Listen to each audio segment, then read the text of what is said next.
Salam jumpa, salam sehat dan sukacita bisa melayani saudara dalam renungan singkat. Dan ini topiknya adalah mengenal Tuhan. Dan ini merupakan seri yang ke-6.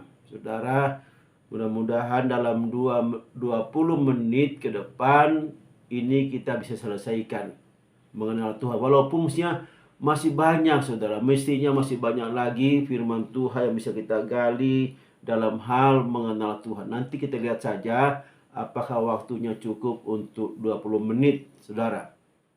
Nah, mari kita kembali kepada pembahasan sebelumnya. Saya hanya mereview lagi, sekedar mengingatkan saudara. 1 Korintus 2:11 berkata, siapa gerangan di antara manusia yang tahu apa yang terdapat di dalam diri manusia selain roh manusia sendiri yang ada di dalam dia? Demikian pula lah tidak ada orang yang tahu apa yang terdapat di dalam diri Allah selain dari roh Allah sendiri, saudara. Jadi pada dasarnya Allah telah membuka dirinya, menyatakan dirinya supaya diketahui, dikenal oleh manusia. Tetapi selanjutnya ada lagi tahap berikutnya, saudara. Untuk kita mengenal Allah dengan cara yang benar, maka kita harus punya roh Allah dalam hidup kita. Seperti Efesus 1:17 berkata, dan meminta kepada Allah Tuhan kita Yesus Kristus, yaitu Bapa yang mulia, supaya ia memberikan kepadamu roh hikmat dan roh wahyu untuk mengenal dia dengan benar, saudara. Bicara roh hikmat, roh wahyu itu bicara satu pribadi, yaitu Roh Kudus. Dan Yesus sendiri, dia rindu supaya Roh Kudus ini masuk dalam kehidupan kita, supaya kita mengenal dia dengan cara yang benar. Jadi jika kamu yang jahat tahu memberi pemberian yang baik kepada anak-anakmu, apalagi Bapamu yang di sorga, ia memberikan Roh Kudus kepada mereka yang meminta kepadanya. Lukas 11 ayat 13. Saudara, dan memang kita perlu mengenal Allah kita supaya kita mengenal Allah yang benar, saudara. Yohanes 17:3 berkata, Yohanes 17 ayat 3, inilah hidup yang kekal, yaitu bahwa mereka mengenal Engkau, satu-satunya Allah yang benar, dan mengenal Yesus Kristus yang telah Engkau utus.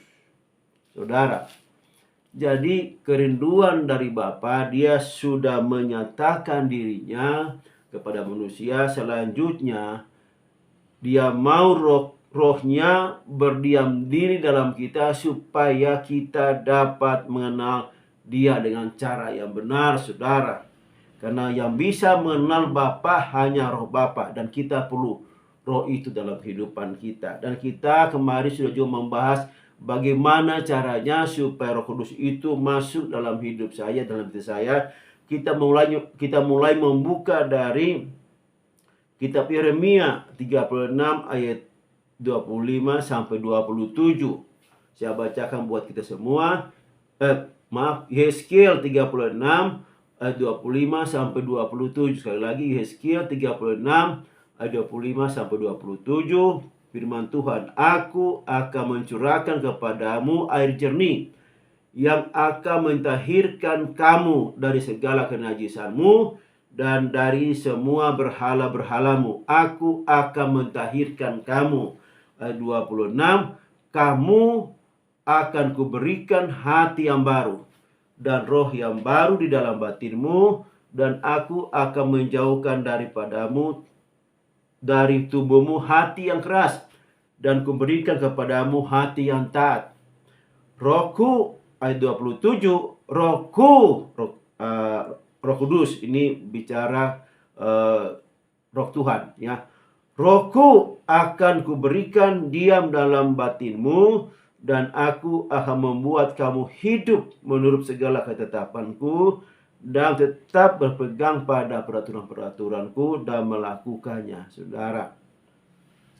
Jadi yang pertama yang dilakukan Allah adalah mentahirkan umat pilihannya, orang-orang yang ada saat itu, yaitu dengan air jernih untuk mentahirkan, memulihkan mereka, menyembuhkan mereka, menguduskan mereka, menyucikan mereka dari segala kenajisan dan dosa berhala mereka. Saudara, kenapa dia penting? Karena memang waktu itu mungkin sampai sekarang, bahkan sampai sekarang ini kenajisan dan berhala ini masih kita lakukan, masih orang-orang lakukan, masih banyak praktek-praktek berhala.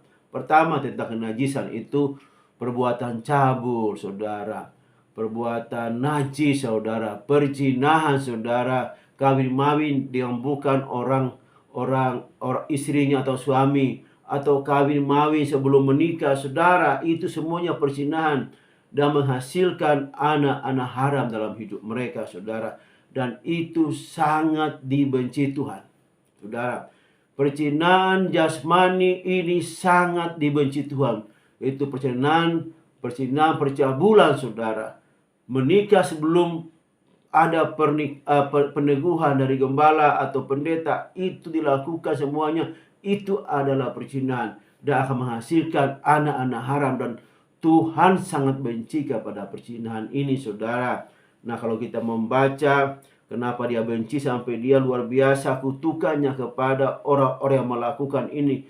Bukan saja dianya, tapi anak-anaknya juga ikut dalam kutukan mereka. Seperti di Ulangan 23 ayat 2, seorang anak haram janganlah masuk jemaat Tuhan, bahkan keturunannya yang ke-10 pun tidak boleh masuk dalam jemaat Tuhan. Saudara, ini yang berlaku saat itu bagi bangsa Israel yang melakukan perzinahan menghasilkan anak haram. Anaknya tidak boleh masuk jemaat Tuhan. Itu hukumannya, itu kutukannya, saudara. Dan apa yang terjadi pada orang-orang yang menyembah berhala, saudara? Dikatakan kalau kita membuka Ulangan 5 ayat 7 sampai 9, saudara, jangan ada padamu Allah lain di hadapanku. Jangan membuat bagimu patung yang menyerupai apapun yang ada di langit di atas, atau yang ada di bumi di bawah, atau yang ada di dalam air di bawah bumi. Jangan sujud menyembah kepadanya atau beribadah kepadanya, sebab aku Tuhan Allahmu adalah Allah yang cemburu, yang membalaskan kesalahan bapa kepada anak-anaknya, kepada keturunan yang ketiga dan keempat dari orang-orang yang membenci aku, saudara. Jadi begitu bencinya Tuhan kepada perzinahan dan penyembah berhala. Bukan saja orang yang melakukan itu, tetapi sampai keturunannya. Orang yang melakukan penyembah berhala sampai 3 sampai 4 keturunan dikutuk oleh Tuhan karena benci. Tuhan tidak mau kita punya Allah lain di hadirat kita, di hadapan kita, selain Dia sendiri, saudara. Dia tidak mau, saudara. Saudara mendoakan Dia dalam hidup saudara. Kalau saudara membuat patung, saudara, lalu saudara untuk perhiasan di taman atau di mana, itu tidak apa-apa. Kalau saudara sudah menyembah Dia, itu yang tidak boleh. Dan banyak sekali ini, saudara, praktek-praktek ini masih dilakukan sampai saat ini. Apalagi bertanya kepada orang mati, saudara, itu pun masih dilakukan sampai saat ini. Dunia sudah modern seperti ini, masih mau pergi kuburan, tanya orang mati. Padahal orang mati itu sudah tidak tahu lagi tempatnya, dia tidak tahu lagi di mana rumahnya, saudara. Ayub 7, 9 sampai 10. Sebagaimana awan lenyap dan melayang hilang, demikian juga orang yang turun ke dalam dunia orang mati tidak akan muncul kembali. Ia tidak lagi kembali ke rumahnya dan tidak kenal lagi tempat tinggalnya. Itu orang mati. Kenapa kita mesti pergi dia sembahyang, menanyakan segala macam masa depan, anak cucu dan sebagainya, menaruh kehidupan kita, rezeki apa berkat itu kepadanya, saudara. Sudah ini zaman yang baru, saudara. Itu semua ditinggalkan. Segala jimat-jimat, saudara. Segala upacara penyembahan, potong binatang lalu pakai darah disiram segala macam. Itu tinggalkan, saudara. Ini adalah zaman saudara harus mengenal kebenaran yang sesungguhnya, saudara. Saudara harus mengenal Tuhan, dan Tuhan mau mentahirkan kita bukan saja dari dosa-dosa itu, tapi setelah dosa kita Tuhan tahirkan, supaya apa yang dikatakan, setelah itu saudara tahir, saudara baru Tuhan berikan hati yang baru dan roh yang baru. Saudara, roh yang lama, hati yang lama itu tidak lagi berlaku lagi, karena itu hati yang penuh kenajisan, hati yang penuh berhala. Tuhan mau berikan hati yang baru dan roh yang baru, kata firman Tuhan. Nah, Roh Kudus akan masuk. Tuhan akan berikan Roh Kudus setelah hati yang disiapkan yang baru. Roh yang baru ini saudara, baru Tuhan baru kirim Roh Kudus masuk dalam hati kita. Kalau hati kita ini masih hati yang lama, roh yang lama, maka tidak mungkin Roh Kudus masuk dalam hidup kita. Tuhan tidak mau hati kita yang jahat, hati kita yang lama, roh yang lama, tidak mau kita, makanya dia ubah supaya pada saat punya hati yang baru, barulah Roh Kudus masuk. Jadi inilah cara yang Tuhan berikan saudara. Untuk bisa Roh Kudus masuk, saudara berdoa kepada Tuhan, Roh Kudus masuk dalam hati saya. Tapi kalau saudara belum bersihkan, belum minta Tuhan bersihkan hati saudara, berikan hati yang baru dan roh yang baru, saudara baru bisa menerima Roh Kudus saudara. Semua orang boleh berdoa tentang Roh Kudus supaya masuk dalam hatinya. Tetapi apakah hatimu, apakah rohmu sudah dalam posisi hati yang baru dan roh yang baru, yang jauh dari segala berhala kenajisan hidup saudara? Barulah Roh Kudus bisa masuk ke dalam hidup saudara. Nah saudara, jadi kalau kita hidup dalam perzinahan, dalam kutuk-kutuk penyembah berhala, bukan saja kita saudara, tapi anak kita semuanya akan terlibat dalam kutuk ini saudara. Masuk dalam kutuk ini bukan karena kita. Tentu kita tidak mau saudara punya anak yang terkutuk, yang masuk dalam kutukan-kutukan sampai keturunan yang keempat saudara. Sebelum Injil ini masuk, maka semua orang-orang dahulu itu melakukan praktek-praktek seperti ini. Bagaimana orang tua kita punya sekian istri, opung-opung kita, nenek moyang kita, lalu bagaimana mereka hidupnya mereka dalam penyembahan berhala, itu semua, dan kita akhirnya menanggung akibatnya. Tetapi syukur kepada Bapa di sorga, Dia berikan jalan keluarnya buat kita. Tuhan Yesus telah datang untuk menghapus segala kutuk-kutuk itu saudara. Tetapi apa yang terjadi itu menyatakan Tuhan sangat benci kepada perzinahan saudara. Nah, Roh Kudus akan masuk kepada hati yang baru. Itu di perjanjian lama saudara. Jadi kalau perjanjian lama ini bicara air yang menjernihkan dan Roh Kudus yang masuk. Dua hal. Yang pertama, Tuhan siapkan air untuk menyernihkan, mentahirkan, air jernih yang mentahirkan kita dari segala kenajisan dan berhala. Kemudian baru Roh Kudus. Jadi bicara air dan roh saudara. Nah itu di perjanjian lama. Bagaimana di perjanjian baru saudara? Mari kita membaca Yohanes 3 ayat 3 sampai 5. Jadi saya lagi di Yeskiel tadi bicara dua. Yang pertama bicara air dan bicara Roh Kudus. Air untuk mentahirkan, Roh Kudus yang masuk, yang berdiam dalam hati kita. Yesus menjawab katanya, ini kita buka Yohanes 3 ayat 3 sampai 5. Yesus menjawab katanya, aku berkata kepadamu sesungguhnya jika seorang tidak dilahirkan kembali, ia tidak dapat melihat kerajaan Allah. Saudara, kata Nikodemus kepadanya, bagaimanakah mungkin seorang dilahirkan kalau ia sudah tua? Dapatkah ia masuk kembali ke dalam rahim ibunya dan dilahirkan lagi?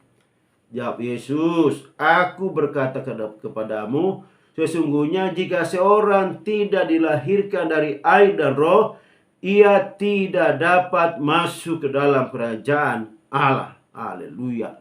Sekali lagi, bicara air dan roh, saudara. Kalau Yeskiel tadi bicara air yang mentahirkan dan Roh Kudus yang masuk, ini juga bicara air dan roh. Dua-duanya penting, saudara. Dan memang kalau kita membaca di Injil ini, kita akan menemukan bagaimana terjadi baptisan dan juga baptisan Roh Kudus. Di sana dikatakan, ambil contoh ya, Matius 3 ayat 11. Aku membaptis kamu dengan air sebagai tanda pertobatan, tetapi ia yang datang kemudian daripada aku, yang lebih berkuasa daripada aku, dan aku tidak layak melepaskan kasutnya. Ia akan membaptis kamu dengan Roh Kudus dan dengan api. Bicara 3 hal. Air membaptis, kemudian membaptis Roh Kudus dengan Roh Kudus dan dengan api. Saudara, ayat yang lain, saudara. Dan kita akan menemukan banyak sekali dalam perjanjian baru ini, dalam Injil, saudara. Contohnya juga, mari kita membaca Kisah 1 ayat 5. Sebab Yohanes membaptis dengan air, tetapi tidak lama lagi kamu akan dibaptis dengan Roh Kudus. Banyak orang alergi dengan kata baptis Roh Kudus, saudara. Tetapi firman Tuhan ada. Oh, baptis Roh Kudus, apa itu baptis Roh Kudus? Tapi di sini dikatakan dari Yeskiel tadi bicara air dan Roh Kudus. Demikian juga Yohanes berbicara air untuk lahir baru. Kita harus lahir dari air dan roh. Kemudian juga dari Matius, Markus, Lukas, Yohanes para rasul bicara tentang baptisan air dan Roh Kudus. Saudara, jangan alergi dengan firman Tuhan. Nanti kita akan lanjut, saudara, seterusnya. Mari, saudara. Jadi untuk lahir kembali, saudara, kita harus baptis dengan air dan roh. Itu satu-satunya cara untuk lahir. Tuhan sudah berikan caranya, saudara. Tuhan sudah berikan caranya, dan dengan berbagai firman Tuhan juga dikatakan baptis dengan air dan roh, saudara. Nah, kalau kita juga membaca Titus 3 ayat 5. Pada waktu itu dia telah menyelamatkan kita bukan karena perbuatan baik yang telah kita lakukan, tetapi karena rahmat-Nya oleh permandian kelahiran kembali, oleh pembaruan yang dikerjakan oleh Roh Kudus. Saudara, yang mengerjakan kelahiran kembali adalah Roh Kudus, saudara. Dan seperti buktinya bahwa kita harus masuk ke dalam baptisan ini, baptisan air dan bisa baptisan Roh Kudus, saudara.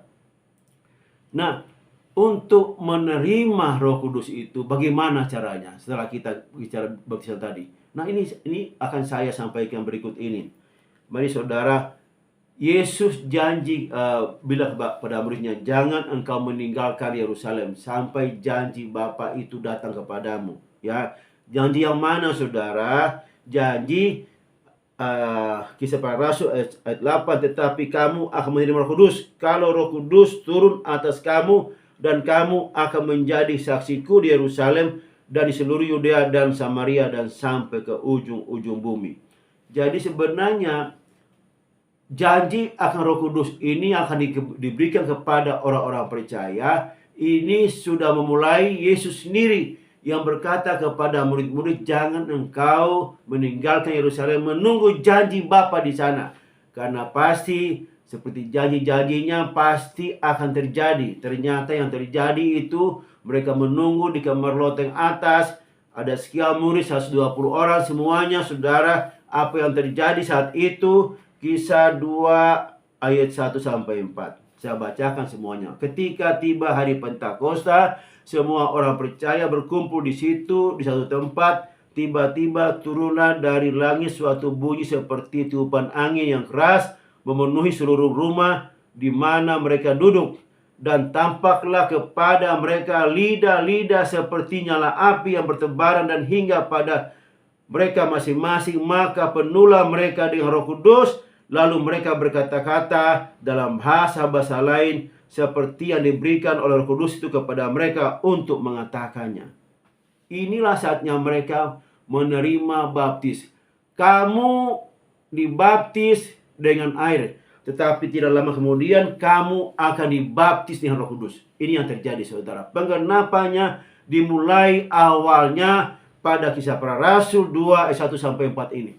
Baptisan Roh Kudus terjadi. Untuk apa? Supaya mereka menerima karunia-karunia Roh Kudus, saudara. Supaya mereka, Roh Kudus itu masuk dalam kehidupan mereka. Seperti yang sudah dikatakan Yeskiel 36 ayat 25 sampai 27. Kamu harus menantikan. Kamu dibaptis dengan air, tetapi tidak lama lagi kamu akan dibaptis dengan Roh Kudus, di mana Roh Kudus akan memenuhi hidupmu, di mana Roh Kudus akan berdiam dalam hidupmu. Mari kita melihat selanjutnya, saudara. Apa yang terjadi? Bagaimana Roh Kudus menyertai para rasul, para mursyid itu yang kita bisa baca di Kisah Para Rasul ini, sampai banyak orang menerima Roh Kudus dalam kehidupannya, saudara. Mereka dibaptis dengan Roh Kudus, saudara. Kita membaca Kisah 10 ayat 44 sampai 47. Ini kasus-kasus yang terjadi. Bagaimana Roh Kudus itu masuk dalam orang-orang percaya, saudara. Ketika Petrus sedang berkata demikian, turunlah Roh Kudus ke atas semua orang yang mendengarkan pemberitaan itu. Dan semua orang percaya di golongan bersunat, orang yang bersunat, yang menyertai Petrus tercengang-cengang karena mereka melihat bahwa karunia Roh Kudus dicurahkan ke atas bangsa-bangsa lain juga. Sebab mereka mendengar orang-orang itu berkata-kata dalam bahasa-bahasa roh dan memuliakan Allah. Lalu kata Petrus, bolehkah orang mencegah untuk membaptis orang dengan air, sedangkan mereka telah menerima Roh Kudus sama seperti kita? Saudara, jadi pada saat Petrus menyampaikan firman Tuhan, mereka mendengarkan, lalu turunlah Roh Kudus ke atas mereka, saudara. Ini kasus yang pertama. Pada saat Petrus menyampaikan firman Tuhan, Roh Kudus masuk dalam hati mereka, lalu mereka dibaptis. Jadi ini pertama, saudara. Tapi sebelumnya juga kalau kita membaca di Kisah 9 ayat 17 sampai 18, lalu pergilah Ananias ke situ dan masuk ke rumah itu. Ia menumpang tangan ke atas Saulus, katanya, Saulus, saudaraku, Tuhan Yesus telah menampakkan diri kepadamu di jalan yang engkau lalui, telah menyuruh aku kepadamu supaya engkau dapat melihat lagi dan penuh Roh Kudus. Dan seketika itu juga seolah-olah selaput gugur dari matanya sehingga ia dapat melihat lagi. Ia bangun lalu dibaptis. Jadi Paulus penuh Roh Kudus, kemudian dia bangun lalu dibaptis. Kalau tadi pada saat Petrus, pada saat mendengarkan firman Tuhan, Roh Kudus dan mereka berbahasa-bahasa lain seperti Roh Kudus memberikan kepada mereka, berbahasa roh, saudara. Lalu setelah itu mereka dibaptis. Ini kasus yang pertama, katakanlah tadi Paulus pertama. Ini yang kedua, Petrus dengan orang-orang di tempatnya perwira Cornelius, saudara, orang Itali, saudara, bukan orang Israel. Yang pertama tadi pada saat 120 orang dan juga ada hari Pentakosta, mereka dipenuhi Roh Kudus dan mereka berbahasa roh, bernubuat, saudara. Yang kedua ini tentang Paulus, dia penuh Roh Kudus dan dibaptis. Tidak di situ disampaikan dia berbahasa roh dan sebagainya, bernubuat. Tetapi kemudian pada saat Petrus bersama orang-orang yang bukan orang Israel sampaikan firman Tuhan dan mereka menerima Roh Kudus, lalu mereka dibaptis, mereka berbahasa roh, saudara. Dan kemudian kalau kita membaca juga Kisah 8:12.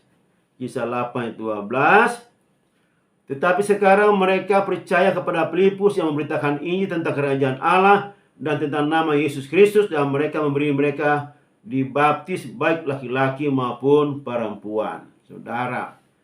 Nah, ini pada saat Filipus memberitakan Injil dan mereka dibaptis, saudara, ya. dibaptis, laki-laki dan perempuan. Dan Simon juga menjadi percaya sesudah dibaptis, senantiasa bersama-sama dengan Filipus dan takjub ketika melihat tanda-tanda dan mujizat-mujizat yang besar itu. Nah, ketika rasul-rasul di Yerusalem mendengar bahwa Samaria telah menerima firman Allah, saudara, oleh karena Filipus ini, kemudian apa? Mereka mengutus Petrus dan Yohanes ke situ. Setibanya di situ, kedua rasul ini berdoa supaya orang-orang Samaria itu beroleh Roh Kudus, sebab Roh Kudus belum turun ke atas mereka seorang pun di antara mereka, karena mereka hanya dibaptis dalam nama Tuhan Yesus. Ini kasus lain lagi, saudara. Dan kemudian keduanya menumpang tangan atas mereka, lalu mereka menerima Roh Kudus. Haleluya. Filipus memberitakan Injil dan dia membaptis dengan baptisan air. Tetapi setelah itu mendengar di Yerusalem rasul-rasul, dan mereka mengirim ke tempat Samaria itu Petrus dan Yohanes. Setibanya di sana ternyata Roh Kudus itu mereka belum pernah Roh Kudus, saudara. Karena mereka belum dibaptis dengan Roh Kudus, saudara. Makanya pada saat mereka tumpang tangan ke atas mereka, turunlah Roh Kudus kepada mereka, saudara-saudara, dan akibatnya apa? Mereka penuh dengan Roh Kudus, saudara. Dan ini tidak terjadi bahasa roh dan sebagainya di sini, saudara. Ya, tidak terjadi. Jadi ada banyak hal yang bisa terjadi pada saat tumpang tangan oleh rasul-rasul. Mereka penuh, mereka menerima Roh Kudus. Seperti itu. Nah, saudara, kemudian ada kasus yang lain lagi, saudara. Ada kasus yang lain, yaitu Kisah 19 ayat 1 sampai 6. Ketika Apolos masih di Korintus, Paulus sudah menjelajah daerah-daerah pedalaman dan tiba di Efesus. Di situ didapatinya beberapa orang murid. Katanya kepada mereka, "Sudahkah kamu menerima Roh Kudus ketika kamu menjadi percaya?" Jadi sebelumnya Apolos itu melayani mereka di Efesus ini. Setelah dia pergi, kemudian apa yang terjadi? Paulus lagi datang ke situ. "Sudahkah kamu menerima Roh Kudus ketika kamu menjadi percaya?" Akan tetapi mereka menjawab dia, "Belum. Bahkan kami belum mendengar bahwa ada Roh Kudus." Saudara, jadi kalau kita membaca sebelumnya di Kisah Para Rasul 18 itu, di situ ada Apolos, saudara, yang datang ke Efesus dan dia menyampaikan firman Tuhan kepada orang Efesus, dan di situ ada murid-murid yang dia baptis. Dia baptis dalam baptisan Yohanes. Nah, kita boleh membaca Kisah Para Rasul 18 ayat 25. "Ia telah menerima pengajaran dalam jalan Tuhan. Dengan bersemangat ia berbicara dengan teliti, ia mengajar tentang Yesus." Ini Apolos ini ya. Mengajar tentang Yesus, tetapi ia hanya mengetahui baptisan Yohanes, sebab dia memang adalah murid Yohanes, saudara, murid Yohanes Pembaptis. Apolos ini ia mulai mengajar dengan berani dan di rumah ibadah, tetapi setelah itu Priskila dan Aquila mendengarnya, mereka membawa dia ke rumah mereka dan dengan teliti menjelaskan kepadanya jalan Tuhan, saudara. Jadi Apolos di Efesus itu kita boleh membaca dari Kisah Para Rasul 18 sampai dari ayat 24 sampai yang ke-28. Kita nggak perlu baca, tapi informasinya dia datang ke Efesus dan dia mengajar, dia membaptis, dan dia baptis dengan baptisan Yohanes, saudara, baptisan pertobatan. Tetapi kemudian Paulus datang ke Efesus dan dia mendapatkan murid-murid itu sampai dia bertanya kepada mereka, "Sudahkah kamu menerima Roh Kudus ketika kamu menjadi percaya?"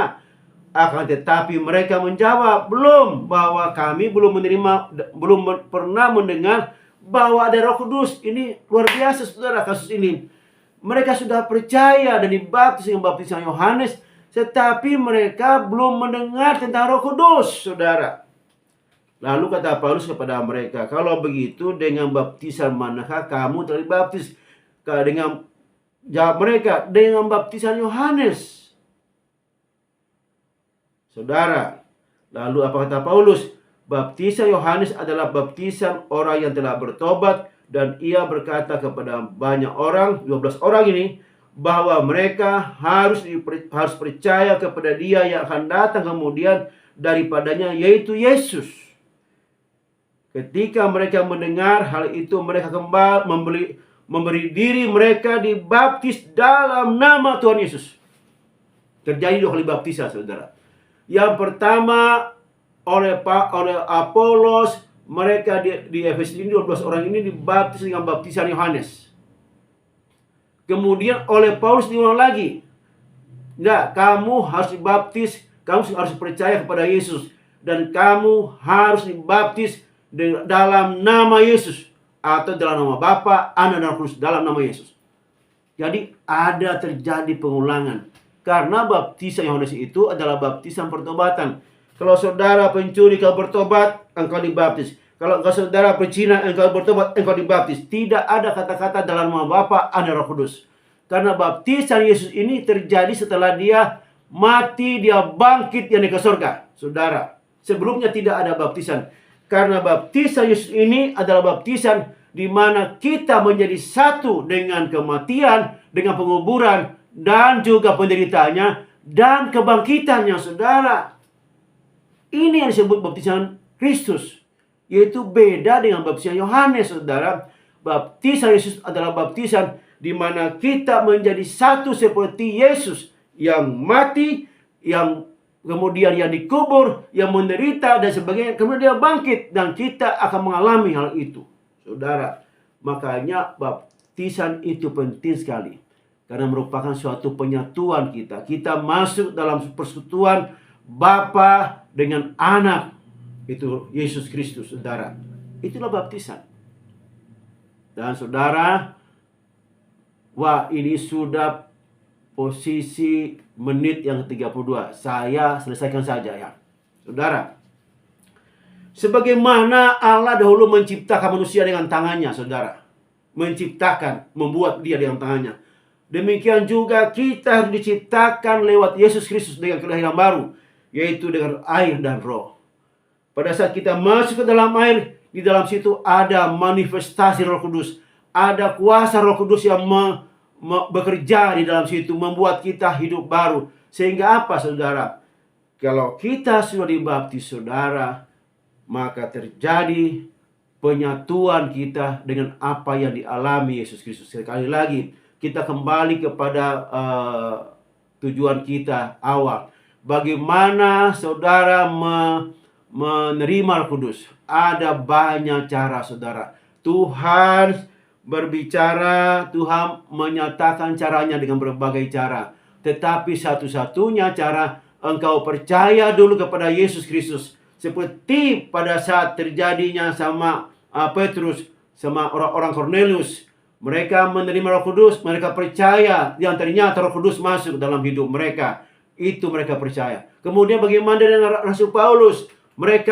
Paulus setelah ditumpang tangan penuh Roh Kudus, dia di sana tidak berbicara bahasa roh, saudara. Tetapi apa dikatakan? Saya lebih banyak berbicara bahasa roh, kata Paulus di tempat lain kalau kita baca di Korintus. Kemudian peristiwa apa lagi? Peristiwa di mana Paulus dengan orang Efesus, saudara. Mereka dibaptis, mereka punya Roh Kudus, dan mereka berbicara.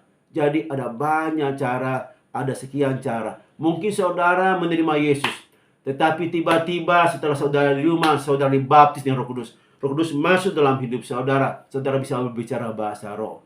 Tapi ada juga orang dibaptis dan dia dengan penuh Roh Kudus, tapi dikatakan seperti Paulus, dikatakan di sana dia tidak berbicara atau bernubuat, saudara. Seperti kasus-kasus yang lain, saudara. Yang ini yang bisa terjadi dalam hidup kita. Jadi Allah dengan berbagai cara Dia akan menyatakan kuasanya kepada kita. Roh Kudus akan masuk ke dalam diri kita saat kita menjadi percaya, yaitu kepada Tuhan Yesus sebagai Tuhan dan Juru Selamat. Yang penting hati ini bersih, bahwa kita sudah dibersihkan. Oleh sebab itu kita harus membuat diri kita ini, yaitu Tuhan sendiri yang membuat diri kita ini, supaya Roh Kudusnya masuk dalam hati kita dan kita bisa mengenal Tuhan dengan cara yang benar. Terima kasih. Terpujilah Engkau Tuhan. Kami sungguh bersyukur kami boleh menyelesaikan pengajaran ke-6 ini, walaupun agak panjang sedikit Tuhan. Tuhan menuntun kami, dan biarlah kami menerima Roh Kudus dalam hidup kami, supaya itulah satu-satunya cara supaya kami boleh mengenal Engkau, kalau kami punya Roh Kudus dalam hidup kami. Terima kasih. Dalam nama Tuhan Yesus. Haleluya. Amin. Tuhan berkati kita semua.